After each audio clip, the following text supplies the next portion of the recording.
Gita press की रास मंडली के ठाकुर जी यानी श्री कृष्ण स्वरूप बनते थे घनश्याम दास जी। तो श्री घनश्याम दास जी के समय का एक प्रसंग है जब वो ठाकुर जी का श्री कृष्ण का स्वरूप रास मंडली में करते थे। अन्य सब लोग तो वाटिका की कोठी के उस कमरे की ओर बढ़ गए जहाँ बैठकर बाबूजी कल्याण पत्रिका का संपादन किया करते थे। परंतु ठाकुर जी यानी घनश्याम ठाकुर जी, जो उनका पूरा नाम था, उनके मन में बड़ा चाव था बाबा के दर्शन करने का। ठाकुर जी ने एक व्यक्ति से पूछा कि बाबा कहाँ रहते हैं। उस व्यक्ति ने बाबा की कुटिया की ओर संकेत कर दिया। तब कुटिया के चारों ओर बाड़ा नहीं था। ठाकुर जी यानी घनश्याम दास जी सीधे ही कुटिया की ओर चले गए। कुटिया के पीछे खिड़की से झांकने पर ठाकुर जी ने देखा कि बाबा अपने बिस्तर पर लेटे हुए हैं। उनके दाहिने हाथ में तुलसी जी की जपमाला का नाम जप चल रहा है और बाएं हाथ में कमल की माला जप की संख्या रखने के लिए। वे लेटे लेटे जप कर रहे हैं और उनके नेत्रों से टप टप अश्रु झर रहे हैं। वे अश्रु बिंदु तकिए को भिगो रहे हैं। यह दृश्य ठाकुर जी को बड़ा प्रिय लगा। ठाकुर जी तुरंत लौटकर श्री श्री जी के स्वरूप को बुला लाए, यानी कि जो श्रीमती राधा रानी का स्वरूप जिन्होंने किया था उस रासलीला में उनको बुला लाए घनश्याम दास जी। श्री श्री जी और ठाकुर जी दोनों द्वार पर खड़े हो गए और कुटिया का दरवाज़ा खटखटाने लगे। अब ठाकुर जी के मन में किसी प्रकार का संकोच न था और न भय। ठाकुर जी को बाबा अपने से बढ़कर अपने लग रहे थे। बाबा ने उठकर दरवाज़ा खोला और श्री श्री जी और ठाकुर जी को देखकर बड़ी प्रसन्नता हुई। बाबा ने दोनों को कुटिया के अंदर बुला लिया।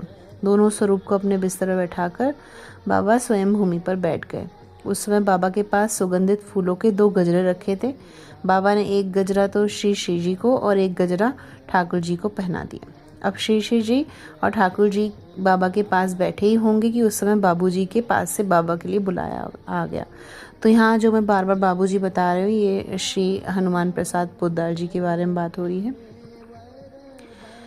तो उन्होंने बाबा को बुला लिया मिलने के लिए।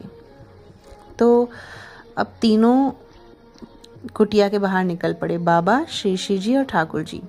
तो तीनों ही जा रहे थे। इस बीच श्री श्री जी स्वरूप न जाने कहाँ चले गए। हो सकता है किसी कार्य से इधर उधर चले गए हों। ठाकुर जी के मन में कोई भाव उभरा। वे स्वभाव से थोड़े चंचल तो थे ही। बाबा तो गए बाबूजी के पास और ठाकुर जी पुनः बाबा की कुटिया में आ गए। जब तीनों लोग कुटिया से बाहर निकले थे तो श्री श्री जी ने और ठाकुर जी ने उन गजरों को बाबा के बिस्तरों पर ही छोड़ दिया था। कुटिया में वापस आकर ठाकुर जी ने वो दोनों गजरे बड़े कलात्मक रीति से बाबा के बिस्तर पर सजा दिए। उन दोनों पुष्पों की मालाओं को सजाकर रखने के बाद ठाकुर जी ने कुटिया को पूर्ववत बंद कर दिया और फिर आ गए बाबूजी के पास। वहाँ बाबूजी के पास ठाकुर जी की खोज हो रही थी कि वे कहाँ गए। अब ठाकुर जी के पहुँचते ही रास मंडली के सभी स्वरूपों का सादर सत्कार किया जाने लगा। स्वरूपों को अधिक से अधिक सम्मान दिया गया। इसके बाद स्वरूपों को विदाई दी गई और वे लोग बग्गी पर चढ़कर अपने डेरे पर आ गए, यानी कि जहाँ उनके ठहरने की व्यवस्था थी।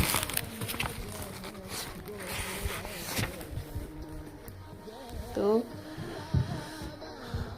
स्वरूपों के विदा होते ही बाबा अपनी कुटिया पर आए और बिस्तर पर पुष्प मालाएं जिस प्रकार से सज्जित थी उस सज्जा को देखकर बाबा को बड़ा ही आश्चर्य हुआ।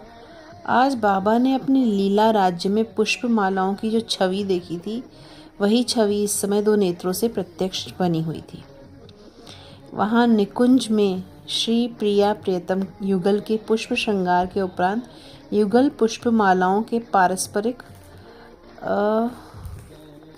सुफंसन से जो सुंदर आकृति बनी थी उस आकृति की सर्वथा अनुकृति देखकर बाबा अपनी आंखों से देख रहे थे अपने बिस्तर पर। उस आकृति और इस अनुकृति में एक पंखुड़ी का भी अंतर नहीं था।